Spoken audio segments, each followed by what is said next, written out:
video on the roasted Brussels sprouts recipe. So we're going to start here with Brussels sprouts. To start us off, we have to prep these, and I'm going to do that while I talk to you a little bit about these Brussels sprouts. So they're a cruciferous vegetable. They're in the family with like broccoli and cauliflower. These are super good for you, and we're just going to trim these really quick. So I'm just going to take the little ends off, and then I'm going to cut everybody in half, just like so, okay? And then I'm going to throw them in this bowl right here. So anyhow, oh yeah, before we get too terribly excited, save your, if you buy the greens, spinach or field greens or lettuces in these little plastic tubs, which I highly recommend doing because you don't have to wash it, save yourself some time and heartache because you never get fresh spinach clean, just saying. But keep your tubs because this is your trash bucket, so you don't have to dirty up another dish or whatever. You can just toss all your trash in the little bucket and then toss the whole thing. Okay.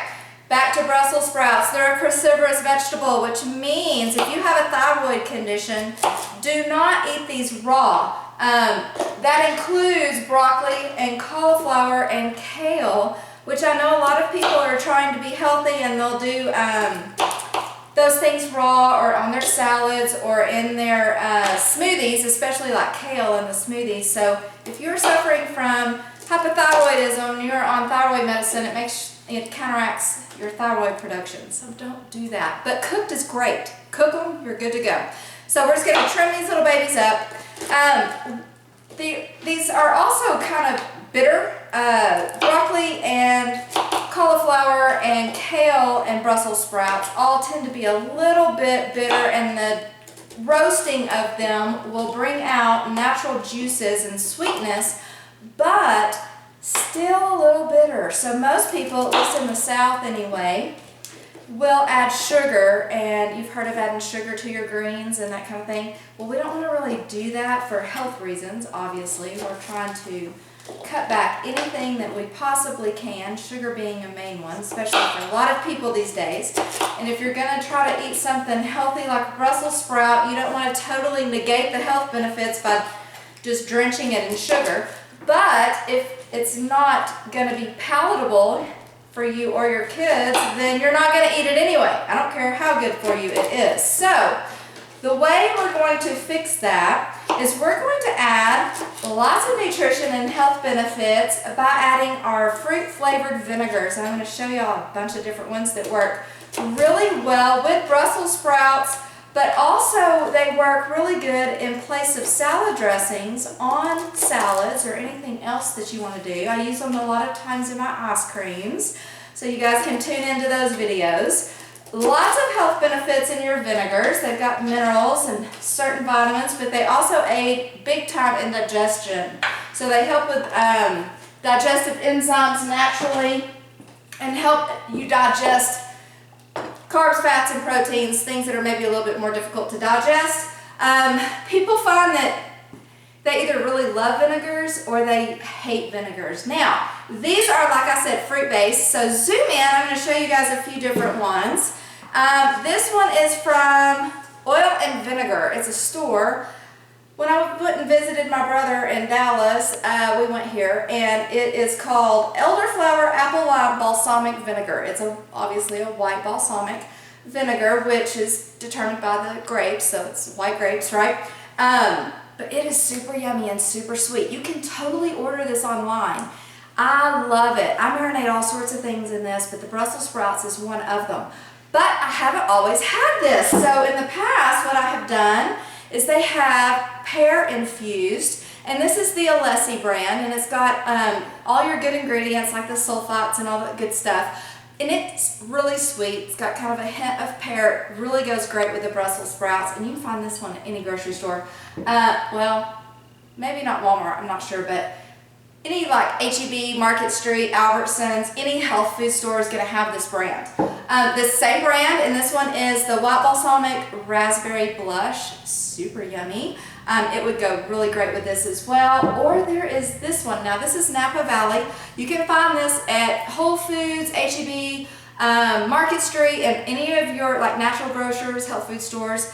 I love, love, love this one. Now this one is fig, but there's another one that's black cherry, and we use that in our ice cream. So great pairing with the Brussels sprouts, any of these, and they're really sweet. Now I'm gonna let my camera girl try a couple of these. So if you find that vinegar tastes very strong, potent, and sour to you, even despite the fruity infused ones, then that is a key sign that you have some digestive issues that you need to address in your nutrition profile. So vinegar should not be like super pungent, just FYI. So that's a good little test for you to do.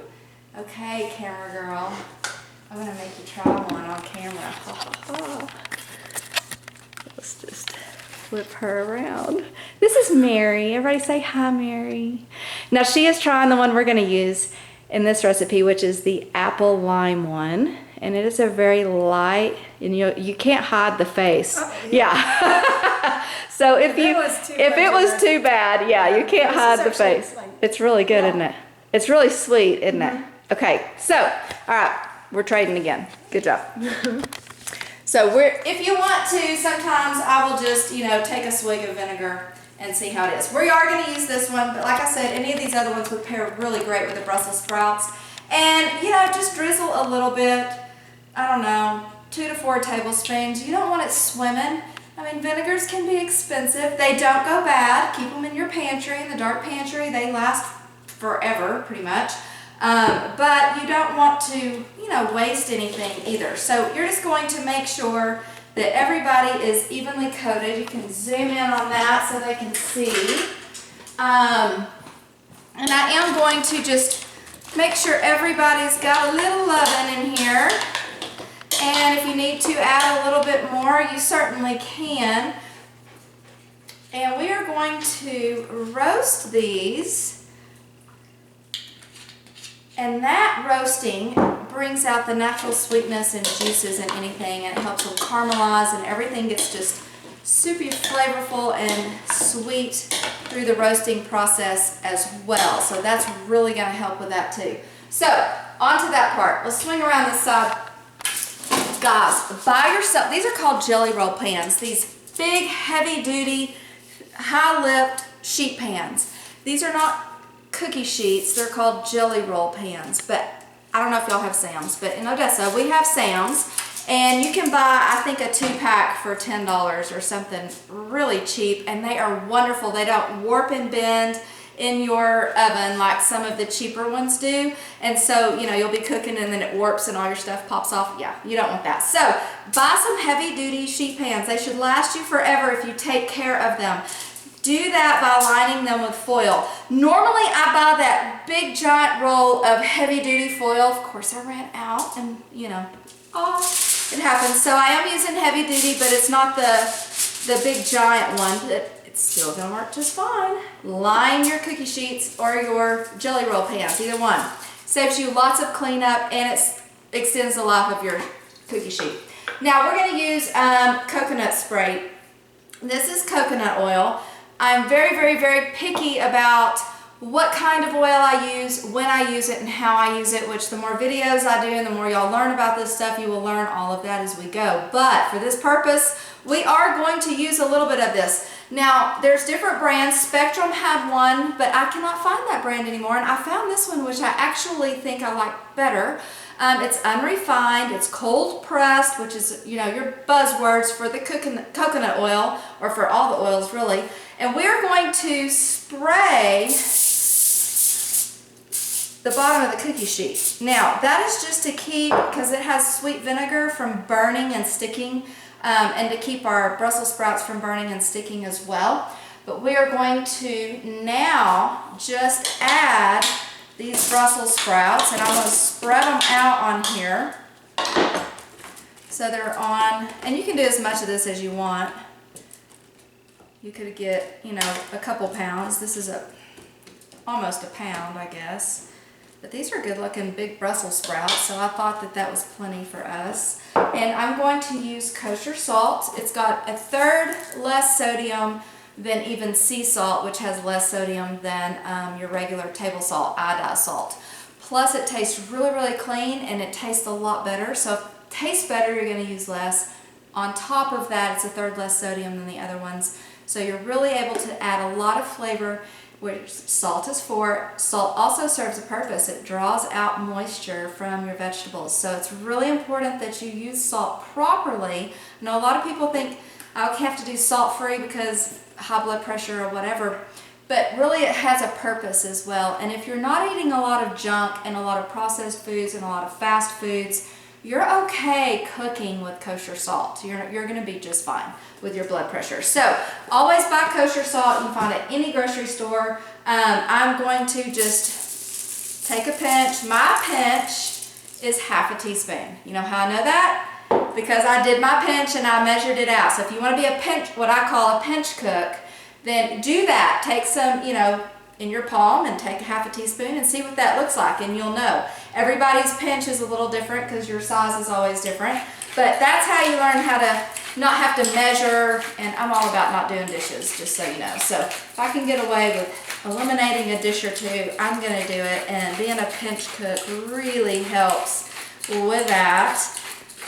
Plus, it saves you time digging out other utensils and measuring everything in the world. So the more you do this, the better you get at it.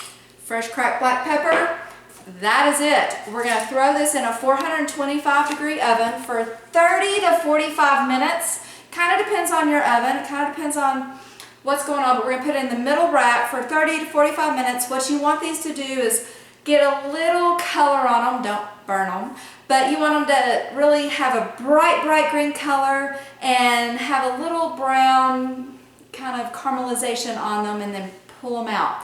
Now, once they're done and they're hot, put them back in your bowl. And we're going to go ahead and stick these in here.